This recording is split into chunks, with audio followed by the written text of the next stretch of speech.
She is Melody, and she's having a great time riding her snowmobile until she crosses in the opposite direction from where she was supposed to go. The next thing we see is her doing several flips in the air and landing awkwardly in the cold snow. When she wakes up, she has a branch stuck in her thigh, and blood stands out against the white snow.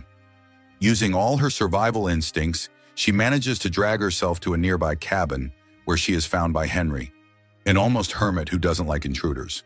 However, realizing the situation, he helps the young woman, but not before checking the area to make sure she's alone and that there's nobody with her.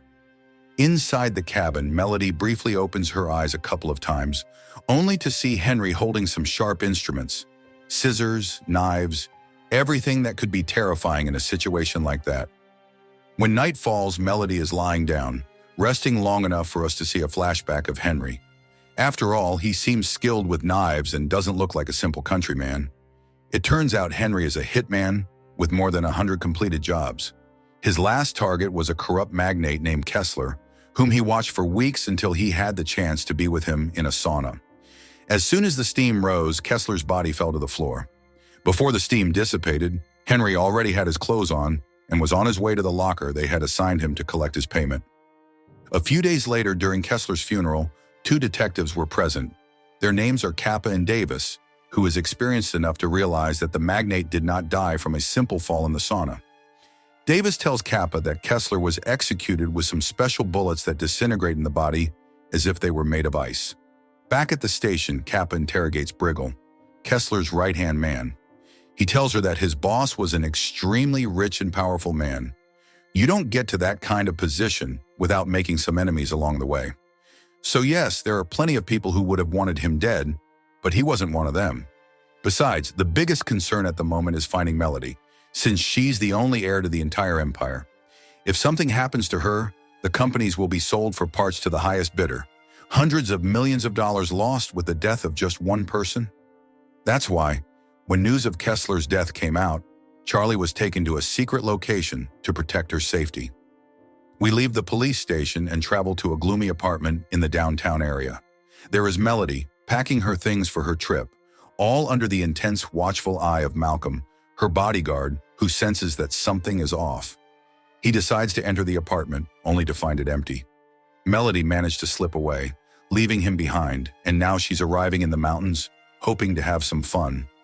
You already know how it ended, so don't let it spoil it for you. Upon arriving at the resort, Melody goes to the snowmobile mechanic and tells him she needs one capable of reaching the Pacific, a very long and dangerous trip. He keeps his warnings to himself when Melody hands him $1,000 so he won't say anything and just give her the keys. Thus begins the young woman's journey, riding for several hours until she runs out of fuel. While refilling it, a young man approaches and offers her a place to spend the night, but Melody ignores him and finishes what she's doing, leaving him with his false hopes of flirting. Now that we're up to date on events, we return to the cabin where Henry is pulling out some splinters from Melody's leg. The biggest wound is clean, but they must deal with each splinter before bandaging her up. Not far from there, in town, Kappa and Davis talk about the Parma bullets made to disintegrate in a person's body, something used only by professionals or perhaps some high-ranking military personnel. Meanwhile, Kappa continues investigating Briggle. Something about his excessive cooperation didn't sit well with her, so she had his phone tapped. Maybe in his calls or messages, they'll find something useful. A few days later, an order comes down from above, and Davis ends up being reassigned to another office with a raise and early retirement.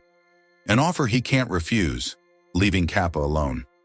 Back at the cabin, Henry has hunted a deer, and its meat will be enough for a while. However, he makes it clear to Melody that she should start moving her leg. The sooner she can walk, the sooner she can leave, because he wants to return to his peaceful, problem-free life. She tries to explain that she just wants to cross the forest to the Pacific. She's looking for a new beginning. The next morning, Henry goes to the crash site to retrieve Melody's things, and the first thing he notices is that there is nothing in the area between where the accident began and where it ended, meaning Melody lied about it. But before he returns to confront her, he is visited by a pair of wolves attracted by the blood. With a ruthless killer's gaze, the wolves back off, realizing Henry would not be easy prey for them.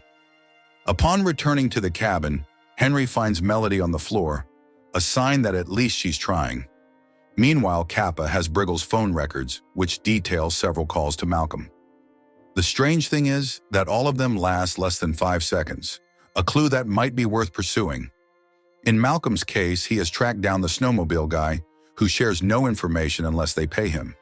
He then reveals that the girl left 2 days ago toward the Pacific, but the GPS stopped working yesterday. Malcolm rents a snowmobile and heads out to the last location the GPS transmitted. Meanwhile, Melody and Henry are becoming friends.